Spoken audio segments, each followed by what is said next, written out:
I finished Five Broken Blades, and I did get myself a sprayed edged copy halfway through reading the Book of the Month version because this was my annotating copy. I can go through annotations in another video, but look how beautiful this is. I think after reading this book, I was like, I need to have the copy with the beautiful end papers and with the beautiful foiling on the inside. Although this book is compared to Six of Crows and there are a lot of similarities to Six of Crows, this book is its own book in its own right. I think this book deserves a lot of hype. I think this book does need to be read by everybody on Book Talk. This book has an amazing concept. You have this cast of like misfits that are trying to unalive this emperor, and the only way to do that is by removing his crown because his crown makes him immortal. This crown is a part of a few other relics that can make you almost invincible, and I wish we went into the relics portion of this book a little bit more and we did explore a little bit more of this world. I think this book was very focused on the main plot and the character development, and while that is okay, I think there were some places where it could have used a little bit more action scenes, and I did enjoy all the character development that was done here. I think I enjoyed all the character work that was done. All the character relationships were built to the point where I was like, okay, it's believable that all these characters that at some point just met or are reuniting with each other are getting back together, and it felt like a realistic relationship between every single person that was coupled up. And like I said, I think we could have gone a little bit more into the world building because the world of this book, I just feel like it has so much potential, and I can't wait to see what this author does with it in the second book. And the second book doesn't come out till January, but you know what? Authors need some time to cook, so I'm gonna just let them cook. I think it's been a while since I've actually found a book that I've been able to annotate, and I like annotating in it. I've been annotating a lot of books that it's just like little funny things in the margins, but I've also been annotating books where it's just like a lot of petty things, and I don't like to do that anymore. So lately, I've just if I don't want to annotate a book and it's just out of spite and me not liking something, then I won't do it anymore because annotating takes a little bit more work. So with this book, I was glad to finally get back into annotating and to be able to underline things that I found as social commentary, things that I found as lyrical, just paragraphs that I absolutely adored because these characters would be infatuated with each other, or the little things they would notice about each other, or the way that they would make each other feel just made me all giddy because I was like, these characters just need to all get together. I definitely feel like this was fantasy, but it was giving borderline romantasy because we did focus more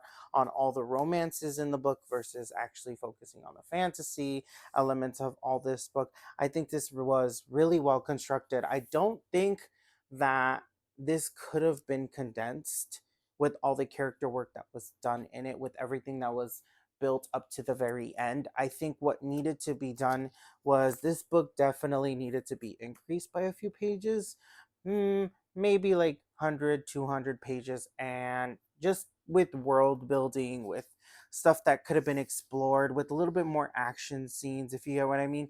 Just stuff that would be a little bit more filler, but would be giving more insights into how this world is, and like more atmospheric stuff, more to bring you into this world. Because I feel like this world does bring you in with the characters, but where it does lag is the actual world building and you feeling like this is a fully fleshed out world. And though I did feel like that about this book, I absolutely loved it. I am still thinking about the characters. I think all the characters were funny in their own way. I think all the characters had their own personalities, and I just love it when every single main character has a very distinct personality. And if they're an assassin, they all have their own thing that they're good at. And I think the author did a really good job at making everybody very like either sarcastic or jokey or funny, and but they all had their own way of speaking, and they had their way of moving in the world, and they all had their own profession and what they brought to the table. I think the two female main characters in this were absolute badasses. I think Eri, I did not like her at the very beginning of this book, and then by the end of this book, I was just absolutely in love with Eri. I think I was just a little bit annoyed. She's more of an extrovert. She's more of just says anything that's on her mind. And then by the end of the book, I was falling in love with her, and I loved Sora from the very beginning. Sora's kind of like an assassin, and she's kind of like quiet badass, but she does say things, like she does stand up for herself, and I appreciate that. Like if somebody is belittling her, or if somebody isn't standing up for her, or they're just not telling the truth, she will just say it out loud. And then my two next favorite main characters were Mikael and Ewan, and they just spend the whole book. They just spend the whole book with their pants down, just backstage, because it's all cut to black. Everything, every little like spicy scene in this book is cut to black, and they spend the whole book wondering if they like each other, and just with their pants down, wondering if they like each other. That's just how to explain this. It's not a spoiler. The moment you open this book, you're gonna see that that's not a spoiler. They're just they're either fighting a bad guy, unaliving people, or just clapping it out. You know what I mean? And at one point, Ewan or Mikael is like, well, this could be our last moment together.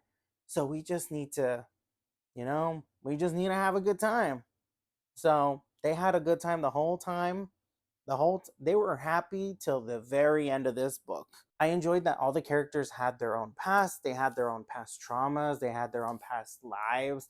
They all lived out a fleshed out backstory. I think I read a book earlier this year that felt like all the characters had kind of a backstory, but I didn't mind any of the, like, I just didn't care that much about any of the characters. Versus this book, I feel like every single character had their own personality, and I got enough of their backstory, and I got enough of their past traumas and their triggers, and it felt like a fleshed out human being, to the point where I was like, you know what, I did enjoy this. I enjoyed this very much.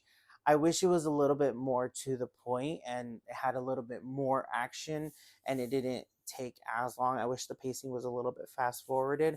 But like I said, I don't think anything in here could be cut, even if you think it's filler, because it's all character development. I think it just needs more. I needed this to be thicker. I needed this to be like that. You know what I mean?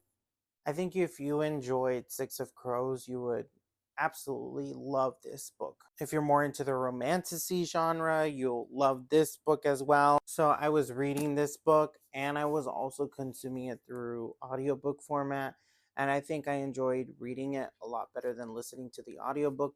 While I enjoyed parts of the audiobook, it did feel like the characters whispered a lot, and I had to like keep turning up the volume, and I got a little frustrated with the audiobook at one point, because I was just like, oh my god, like, oh my god, it sounds like they're whispering. I need them to turn it up. So if you are going to try to see if you want the audiobook format, I would either borrow it from the library or see if you can sample it wherever you can get it on audiobook format, because it's not bad. I used it and it was manageable, and none of the audiobook characters were annoying, but I did wish they could speak up a little and they were closer to the mic. I feel like they were very far from the mic at some point, where it was just like, okay, we're going to just shove you closer to the mic. You know what I mean? Other than that, would I recommend this book to everybody that I know? Yes. Do I think that every single person is going to find this their favorite book?